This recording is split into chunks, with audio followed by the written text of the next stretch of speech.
నిన్న మీడియా పరంగా మా గురించి చిలుకూరుపేట మాజీ ఎమ్మెల్యే గారు మాట్లాడటం జరిగింది.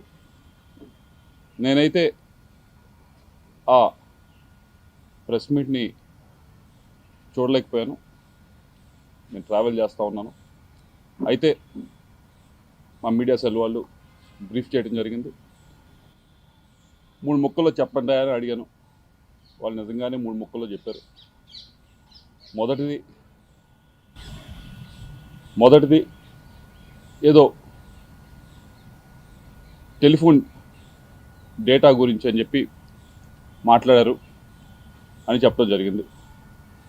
కాల్ డేటా, టెలిఫోన్ డేటా కాదు, కాల్ డేటా గురించి మాట్లాడారు అని చెప్పడం జరిగింది. అమ్మ, మా ఇంట్లో కూడా నాతో పాటు తోడబుట్టిన వాళ్ళు ఉన్నారు, మహిళలు ఉన్నారు. మా ఇంట్లో మహిళలకి ఒక న్యాయం, బయట మహిళలకు ఒక న్యాయం అని భావించే వ్యక్తిని నేనైతే కాదు. అది తమరు గుర్తు పెట్టుకోవాలని చెప్పి తెలియజేస్తూ ఉన్నాను. రెండో విషయం, ఏదో ల్యాండ్ విషయం అని చెప్పి మాట్లాడారు. ఏదో విశాఖపట్నంలో ఏదో ల్యాండ్ ఉంది, అది ఇది అని మాట్లాడటం జరిగింది. అమ్మ, మేము 45 సంవత్సరాలుగా 1977 నుంచి విజ్ఞాన విద్యా సంస్థ నడుపుతూ ఉన్నాం. ఈ 45 సంవత్సరాలు పైగా ఉన్న ప్రయాణంలో ఆంధ్ర రాష్ట్రంలో కాదు, దేశం మొత్తం ఎక్కడా కూడా, ఆంధ్ర రాష్ట్రంలో కాదు దేశం మొత్తంలో ఎక్కడా కూడా గవర్నమెంట్కి మేము రిక్వెస్ట్ పెట్టి మాకు ల్యాండ్ అలాట్ చేయండి అని చెప్పి ఒక్క దగ్గరన్నా మేము ల్యాండ్ అలాట్ చేయించుకున్న దాఖలాలు ఉంటే దయచేసి మీడియా మిత్రులకు చూపించాలి, లేకపోతే బయటికి తీసుకొచ్చి చూపించండి. తప్పకుండా 45 సంవత్సరాలు ఎప్పుడూ కూడా మేము ఎక్కడ ఏ గవర్నమెంట్ దగ్గర నుంచి కూడా ల్యాండ్ మేము విద్యా సంస్థలు పెడతాము, మాకు ల్యాండ్ ఇవ్వండి అని చెప్పి మేము ఎప్పుడూ కూడా అడిగింది లేదు, తీసుకుంది లేదు. వచ్చి 9 నెలలు అవుతుంది. అమరావతిలో చాలామంది ఇంకా మాకంటే కూడా అక్రెడిటేషన్ తక్కువ ఉన్న వాళ్ళు కూడా స్కూల్స్ కానీ యూనివర్సిటీస్ కానీ పెట్టుకుంటామని చెప్పి ల్యాండ్ కోసం అప్లై చేస్తున్నారు. నేను ఇప్పటిదాకా, మీరు చూసుకోండి, ఎక్కడికన్నా ఏ ఆఫీస్ దగ్గరికి వెళ్ళి చూసుకోండి, ఇప్పటిదాకా నేను ఒక అప్లికేషన్ అమరావతిలో నాకు ల్యాండ్ ఉందని చెప్పి పెట్టింది కూడా లేదు. విశాఖపట్నం ల్యాండ్కి సంబంధించి అది 2009లో మేము అప్పుడు కాంగ్రెస్ గవర్నమెంట్ ఉన్నప్పుడు, మీకు ఎవరో తప్పు ఇన్ఫర్మేషన్ ఇస్తున్నారు, 2019 అని కాదు, 2009లో కాంగ్రెస్ గవర్నమెంట్ ఉన్నప్పుడు ఆక్షన్ వేస్తే అలాట్మెంట్ కాదు, అలాట్మెంట్కి ఆక్షన్కి కొద్ది తేడా తెలుసుకోండి. ఆక్షన్ వేస్తే ఫెయిర్ ఆక్షన్లో మిగతా వాళ్ళతో పాటు మేము ఆక్షన్లో పాల్గొని హయ్యెస్ట్ రేట్, అప్పటికి ఇప్పటికీ ఎడ్యుకేషన్ ఇన్స్టిట్యూషన్ హయ్యెస్ట్ రేట్ పెట్టి తీసుకున్నది మేము. కాబట్టి ఒకసారి ఎవరో మీకు బ్రీఫ్ చేస్తూ ఉన్నారు, వారిని డేటానా సరిగ్గా ఇవ్వమని చెప్పి కోరుతా ఉన్నాం.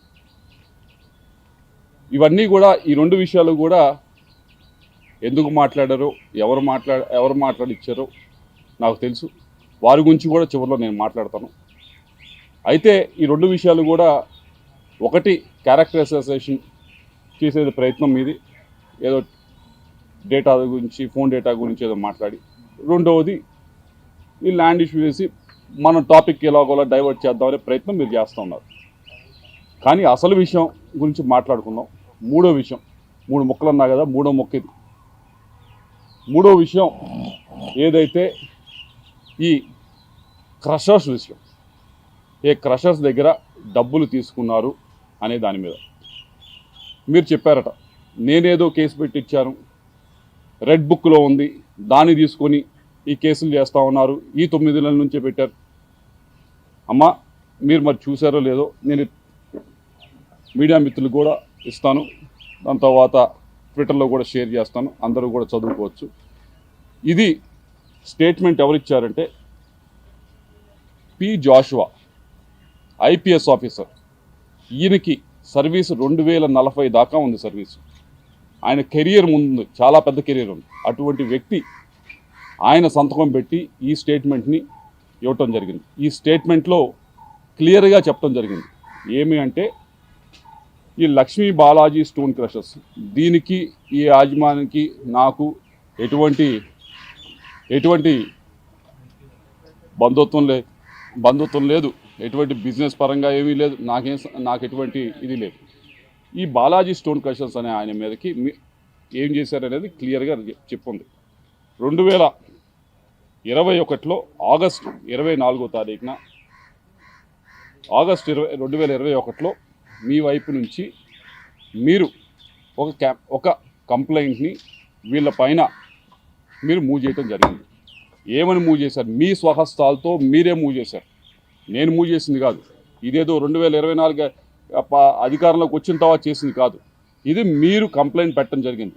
ఈ లక్ష్మీ బాలాజీ స్టోన్ క్రషర్స్లో చాలా అక్రమం జరుగుతూ ఉంది, దీని మీద ఫైన్ వేయండి అని చెప్పి మీరు కంప్లైంట్ పెట్టారు. కంప్లైంట్ పెట్టిన దాని మీద జాషువా గారు దీని మీద ఇది చిన్న విషయం కదా అని చెప్పి యాక్ట్ చేయలేదు. యాక్ట్ చేయకపోతే మీరేం చేశారు?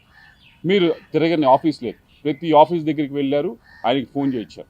మీరు బాలినేని శ్రీనివాసరెడ్డి గారి దగ్గరికి వెళ్ళలేదు. మీరు ఈ విషయం పైన బాలినేని శ్రీనివాసరెడ్డి గారి దగ్గరికి మాధవరెడ్డి అనే సాక్షి జర్నలిస్ట్ని తీసుకొని మీరు వెళ్ళి ఒక ఎమ్మెల్యే ఫోన్ చేస్తే ఎస్పీ గారు మీరు ఎందుకు యాక్ట్ చేయరు అని చెప్పి మీరు ఫోన్ చేయించి అడిగించలేదు? అడిగించారు. మీరు దీని గురించి అడిగించారు. ఇవన్నీ కూడా మీరు తలుపు తట్టారు. ఇదిగో ఈ కంప్లైంట్ గురించి మీరు కంప్లైంట్ పెట్టింది 2021లో పెట్టి ఏమని చెప్పారంటే దీనిపైన స్టోన్ క్రషర్స్ పైన లక్ష్మీ బాలాజీ స్టోన్ క్రషర్స్ పైన ఈ ఫైన్ వేసే అవకాశం ఉందని చెప్పి మీరు కంప్లైంట్ పెట్టారు. దాన్ని జాషువా గారు, ఎస్పీ గారు ఆ రోజు మూవ్ చేయకపోతే ప్రతి ఆఫీస్కి, ప్రతి ఒక్క పొలిటికల్ ఆఫీస్ దగ్గరికి వెళ్ళారు, వాళ్ళ దగ్గర నుంచి ప్రెషర్ పెట్టారు. అప్పటికీ మూవ్ అవ్వలేదు. అప్పటికీ మూవ్ అవ్వకపోతే మీరు ఇంకా గట్టిగా ప్రెషర్ పెట్టేటప్పటికి జాషువా గారు ఏం చేశారంటే, ఇది అప్పుడున్న ఎస్పీ గారు ఏం చేశారంటే, దీన్ని మా దగ్గర ఆ రోజు ఏదైతే ఆయన హెడ్ చేస్తూ ఉన్నారో దాంట్లో ఉన్న ఆఫీస్లో మా దగ్గర సరిపడా దీన్ని అసెస్ చేయడానికి మనుషులు లేరు, విజిలెన్స్ దగ్గర సరిపడా మనుషులు లేరు అని చెప్పి ఏడీ మైన్స్కి ఇదిగోండి ఇది వెరిఫై చేయండి, ఎమ్మెల్యే గారు ఆ రోజున్న ఎమ్మెల్యే గారు కంప్లైంట్ ఇచ్చారు, వెరిఫై చేయండి అని చెప్పి ఇవ్వటం జరిగింది. ఇవన్నీ కూడా 2020-21లో ఇచ్చిన తర్వాత ఆ ఏడీ మైన్స్ వారు దీనిపైన ఈ స్టోన్ క్రషర్స్ పైన విపరీతమైన ఫైన్ మీ ప్రెషర్తోనే అది కూడా రాశారు. మీరు పొలిటికల్ ప్రెషర్ పెడితేనే వాళ్ళు విపరీతమైన ఫైన్ దీనిపైన లెవీ చేయబోయారు. ఎందుకు లెవీ చేయబోయారు? ఎందుకు రాశారు? మీరు ఈ స్టోన్ క్రషర్ పైన విపరీతమైన ఫైన్ రాయించిన తర్వాత వారిని ఇదిగో మేము ఇంత ఫైన్ అయిపోతా ఉన్నాం అని చెప్పి వారిని మీరు బలవంతంగా తీసుకుని వచ్చి ఇదిగో ఫైన్ అన్నా కట్టు, లేకపోతే నాకన్నా కప్పం కట్టు అని చెప్పి మీరు డబ్బులు తీసుకున్నారా లేదా? ఇవన్నీ నేను చెప్తున్నది కాదు. ఇది 2040 దాకా సర్వీసు ఉన్న ఒక ఐపీఎస్ ఆఫీసరు చెప్తా ఉన్నది. జాషువా గారు అప్పుడు ఎవరైతే విజిలెన్స్కి ఉన్నారో ఎస్పీగా ఆయన చెప్తా ఉంది, ఆయన స్వహస్తాలతో ఇచ్చిన స్టేట్మెంట్, ఆయన సంతకం పెట్టిన స్టేట్మెంట్. అమ్మ ఇవన్నీ కూడా మీరు చేసి ఇదేదో రెడ్ బుక్ రాజ్యాంగం నడుస్తూ ఉంది, ఇప్పుడు కేసులు పెడతా ఉన్నారు, నా ఎంట పడతా ఉన్నారు అని చెప్పి మీరు మాట్లాడటం అనేది సమంజసంగా లేదు. కాబట్టి మీ వల్ల ఒక ఆఫీసర్ని మీరు ఇబ్బంది పెడతా ఉన్నారు. మీ వల్ల వీళ్ళనే కాదు, ఏడీ మైన్స్ కానీ అప్పుడున్న ప్రతి ఒక్క ఆఫీసర్ని కూడా మీ స్వార్థం కోసం వీరందరినీ కూడా ఇబ్బంది పెడతా ఉన్నారు. మీరు అంటా ఉన్నారు ఏమనంటే, అయ్యా నా పైన అనవసరంగా కేసులు పెడతా ఉన్నారు. అది మీ పైన ఎవరు అనవసరంగా కేసులు పెట్టలేదు, మీరు డబ్బులు తీసుకున్నారు కాబట్టి మీరు డబ్బులు తీసుకున్నారని చెప్పి ఎవరైతే డబ్బులు ఇచ్చారో ఆ స్టోన్ క్రషర్ మేము 2 కోట్లు 2.5 కోట్ల దాకా ఇచ్చాము. మా దగ్గర బలవంతంగా తీసుకుంది, మా దగ్గర ఏమీ లేకపోయినా కానీ మా మీద ఒక కేసు పెట్టి బరాయించి ఒక ఇన్వెస్టిగేషన్ చేయించి దాని మీద ఒక ఫైన్ లాగా వేయించి మమ్మల్ని భయపెట్టి బెదిరించి మా దగ్గర డబ్బులు లాక్కుంది అని చెప్పి వాళ్ళు స్టోన్ క్రషర్స్ వాళ్ళు కేసు పెట్టారు. వారికి నాకు సంబంధం లేదు. ఆ పెట్టిన కేసుకి జాషువా అనే వ్యక్తి ఇది జరిగింది అని నేరేషన్ క్లియర్గా చెప్పారు. ఆ రోజున్న ఎస్పీ క్లియర్గా చెప్పారు. నా మీద కూడా చాలా ప్రెషర్ పెట్టారు, పొలిటికల్ ప్రెషర్ పెట్టి నన్ను యాక్ట్ చేయమంటే నేను వెళ్ళి యాక్ట్ చేయాల్సి వచ్చింది అని చెప్పి ఆయన కూడా క్లియర్ స్టేట్మెంట్. ఇన్ని స్టేట్మెంట్లు ఉన్న తర్వాత నేను చేయించానని చెప్పడం చాలా విడ్డూరంగా ఉంది. కాబట్టి ఇంతకంటే ప్రూఫ్ లేదు. ఇది దయచేసి మీడియా వాళ్ళకి ఇస్తాను, మీరు చూసుకోండి. ఇందాక చెప్పాను ఈ మొత్తం వ్యవహారాన్ని ఏదైతే క్యారెక్టర్ అసాసినేషన్ కానీ టాపిక్ డివర్షన్ కానీ ఇవన్నీ కూడా మీకు ఎవరో బ్రీఫ్ చేస్తూ ఉన్నారు. నేను వారికి చెప్తా ఉన్నా, నేను 2024 జనవరిలో నేను రిజైన్ చేసి బయటకు వచ్చాను. ఆ రోజు నుంచి ఇప్పటిదాకా నేను ఏ ఒక్క వ్యక్తి గురించి కానీ బయట కానీ మీడియా ముఖంగా కానీ పబ్లిక్లో ఎలక్షన్స్ టైంలో కానీ ఎలక్షన్స్ అయిపోయిన తర్వాత కానీ ప్రైవేట్గా కానీ ఎక్కడా కూడా నేను ఏ వ్యక్తి గురించి మాట్లాడింది లేదు, ఏ వ్యక్తి గురించి తప్పుగా ఎవరి దగ్గర మాట్లాడింది లేదు. కానీ ఈరోజు ఎవరైతే మీరు వెనకమాల నుంచి మాట్లాడిస్తూ ఉన్నారో, ఎవరైతే మీకు ఈ టాపిక్ డైవర్షను క్యారెక్టర్ అసాసినేషన్కి ట్రై చేస్తూ ఉన్నారో, నేను వారికి చెప్తా ఉన్నా, ఇప్పటిదాకా నేను రిస్ట్రైన్గానే ఉన్నాను, నేను ఎక్కడ మాట్లాడను. కానీ ఈ రోజు నుంచి నాకు కూడా ప్లాట్ఫామ్స్ ఉంటాయి, నేను మాట్లాడే అవకాశం వస్తుంది, నాకు చాలా అవెన్యూస్ ఉంటాయి. వచ్చిన అవకాశంలో వచ్చిన ప్రతి ప్లాట్ఫామ్ మీద వచ్చిన ప్రతి అవెన్యూలో కూడా నేను మిగతా వాళ్ళలాగా ఏదో బూతులు తిట్టే కార్యక్రమం నా వల్ల కాదు, నాకు చేత కాదు. లేకపోతే మిగతా వాళ్ళలాగా ఈవిడ చెప్పినట్లు నిన్న అబద్ధాలు చెప్పడం అనేది నాకు చేత కాదు.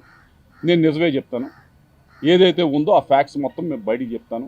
ఈ విషయమే కాదు, చాలా విషయాల గురించి మాట్లాడతాను, పేరులతో సహా తీసుకొని మాట్లాడతాను.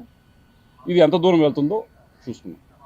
మీ అందరికీ చెప్పేది ఒకటే, మీ వెనకమాల ఎవరైతే ఉండి మాట్లాడుతున్నారో వాళ్ళు చెప్పేది ఒకటే, మీరే మొదలుపెట్టారు, ఇప్పుడు దీన్ని మేము ముందుకు తీసుకెళ్తాం. తప్పకుండా దీనికి తగిన విధంగా సరైన సమయంలో తప్పకుండా వచ్చిన అవకాశాన్ని ప్రతి ఒక్కటి ఉపయోగించుకొని పేరులు తీసుకుని కూడా మాట్లాడతా అని చెప్పి మీ అందరికీ కూడా తెలియజేస్తాం.